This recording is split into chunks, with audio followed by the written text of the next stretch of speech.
dari Lumut Balap Audio.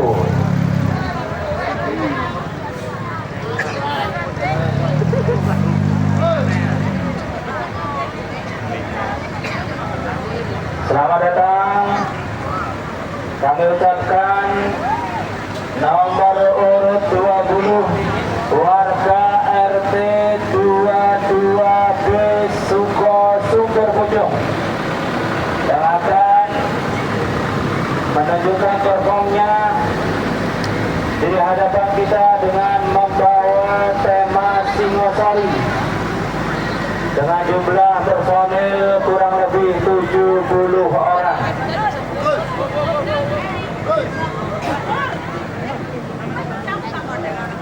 Didukung sepenuhnya oleh Lumut Balap Audio.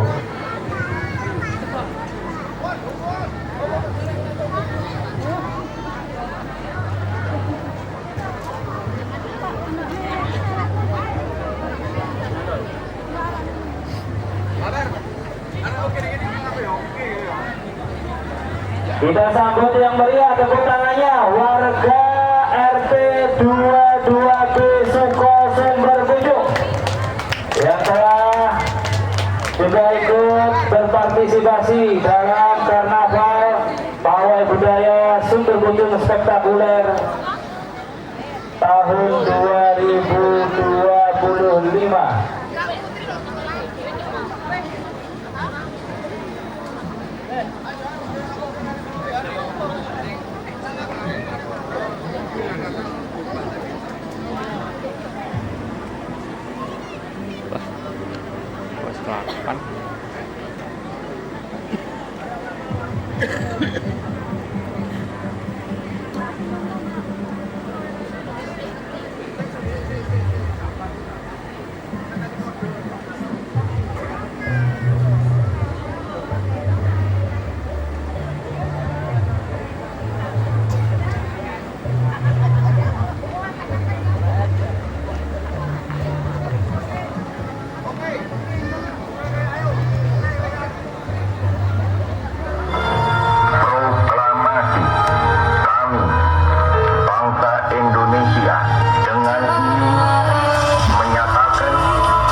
Serta Dewan Juri yang kami hormati, kami persembahkan kreasi pemuda-pemudi RT 22B yang berjudul Kerajaan Singgasari.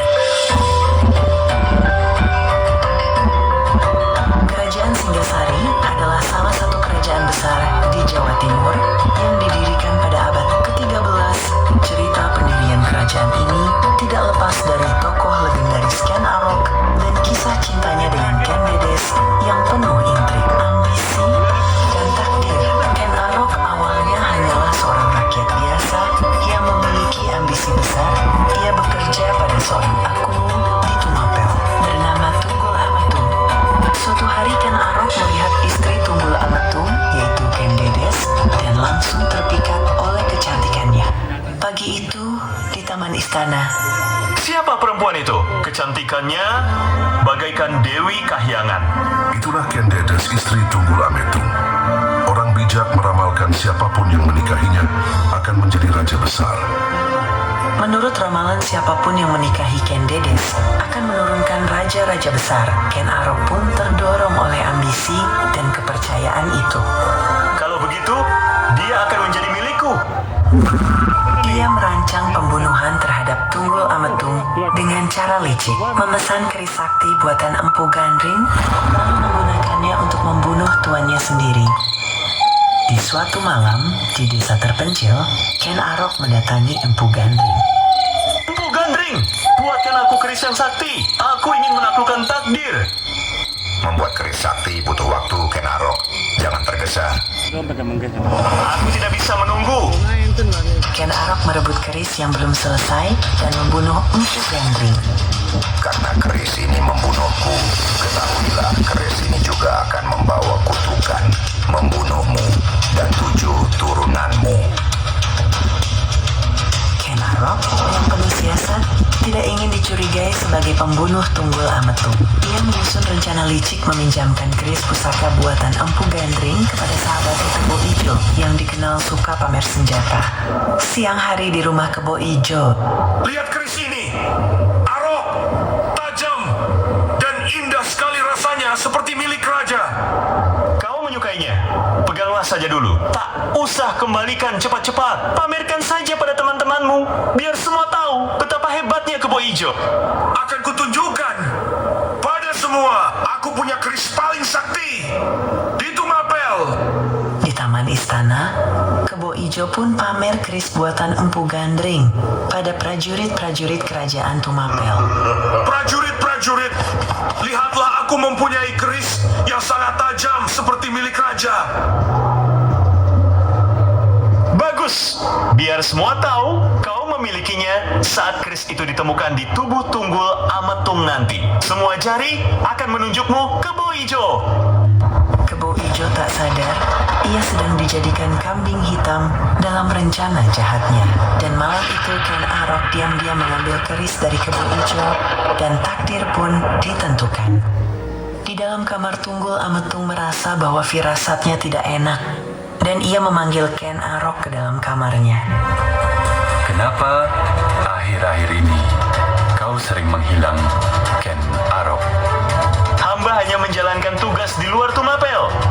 Tiba-tiba Ken Arok menusukkan keris dari belakang ke tubuh Tunggul Ametung di dalam kamar, lalu meninggalkan keris agar orang lain disalahkan. Tidak sengaja prajurit lewat di depan kamar Tunggul Ametung. Kaget melihat Tunggul Ametung tergeletak bersimbah darah di lantai. Tuan Tunggul Ametung mati tergeletak di lantai kamar. Ada keris di samping tubuh Tuan. Ini keris milik Kebo Ijo. Dia yang selalu memamerkannya. Ken Arok datang berpura-pura tidak tahu atas kejadian yang telah terjadi. Apa yang terjadi? Siapa yang melakukan ini? Kami menemukan ini, Tuan Ken Arok, keris Kebo Ijo. Semua orang tahu dia suka menyombongkan senjata ini. Kebo Ijo diseret paksa oleh prajurit karena mereka tahu yang mempunyai keris itu hanya Kebo Ijo. Apa maksud kalian? Aku tidak membunuh siapapun. Aku tidak tahu kenapa kerisku ada di sana. Tangkap dia, bawa ke penjara. Biarkan rakyat menilai keadilannya. Ken Dedes menghampiri suaminya yang telah meninggal di lantai kamar bersama dayang-dayangnya. Oh suamiku, siapa yang tega mengakhiri hidupmu? Ken Dedes, aku tahu hatimu hancur, tapi kerajaan butuh pemimpin, dan aku ingin menjagamu. Bila takdir berkata demikian, aku serahkan hidupku padamu. Setelah kematian Tunggul Ametung, Ken Arok menikahi Ken Dedes dan perlahan merebut kekuasaan di Tumapel. Ia lalu memberontak terhadap kerajaan Kediri dan mendirikan kerajaan Singasari sekitar tahun 1222. Beberapa bulan setelah kematian Tunggul Ametung dan penobatan Ken Arok sebagai penguasa Tumapel, Ken Dedes mengandung seorang anak. Namun dalam rahimnya bukan hanya darah Ken Arok yang mengalir, tapi juga darah pewaris sejati Tunggul Ametung. Namun kebahagiaan yang ia dambakan seketika memudar ketika sebuah kenyataan pahit terungkap. Ken Dedes telah mengandung anak Tunggul Ametung. kita akan punya anak Ken Dedes, seorang putra pewaris tahtaku kelak. Ya, seorang putra, tapi bukan sepenuhnya milikmu, Ken Arok. Apa maksudmu?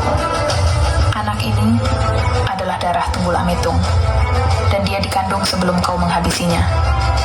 Anak musuhku dalam istanaku sendiri.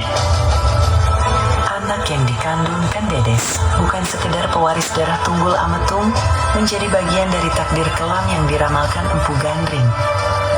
Rasa cemburu dan kegelisahan merayakan di benaknya dan membayangi kemenangan yang baru saja ia raih dengan darah dan tipu daya, lebih sekedar dari rasa kecewa dan sebuah ketakutan samar menghantui pikirannya.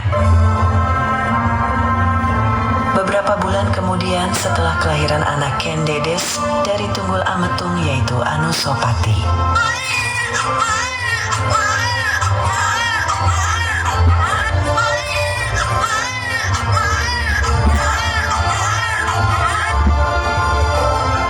Setelah bertahun-tahun kemudian, Anusopati mengetahui kebenaran di balik kematian ayahnya dan akan membalas dendam. Ia akan merencanakan membunuh Ken Arok dengan keris yang sama, yaitu keris Empu Gandring yang dianggap membawa kutukan. Ibu, aku tahu siapa yang membunuh ayah, yaitu Ken Arok. Aku bersumpah akan membalaskan dendam atas kematian ayah. Anakku, jangan ikuti jalannya darah, tapi jika itu kehendakmu, lakukanlah dengan bijak. Malam pun telah tiba. Ken Arok terbawa mimpinya. Anusopati diam-diam mengambil keris Empu Gandring yang disimpan oleh Ken Arok. Hidupku sempurna, aku raja. Anusopati pun menikam Ken Arok dengan keris kutukan itu. Mati kau, Ken Arok! Balas dendam atas kematian ayahku telah tuntas. Setelah Ken Arok wafat, Anusopati naik tahta dan menjadi raja kedua Singgasari. Ken Dedes menjadi ibu raja yang masih dihormati sebagai wanita agung karena ia adalah ibu dari keturunan para raja.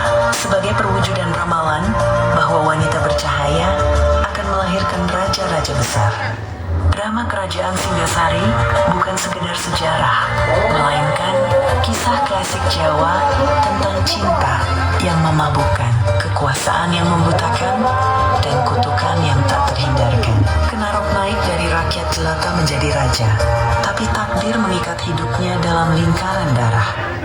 Kami undang Bapak Ketua RT 22B untuk naik ke atas panggung menerima piagam penghargaan dari Bapak Kepala Desa Sumberbojong atas partisipasinya dalam karnaval atau pawai budaya Sumberbojong Spektakuler 2025.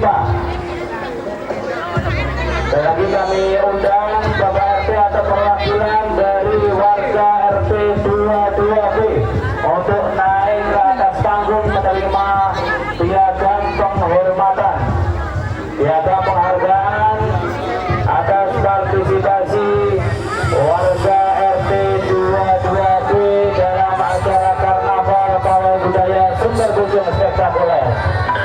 Tepuk tangan untuk Bapak Ketua RT 22B beserta warga 22B yang mengusung pena Kerajaan Singasari.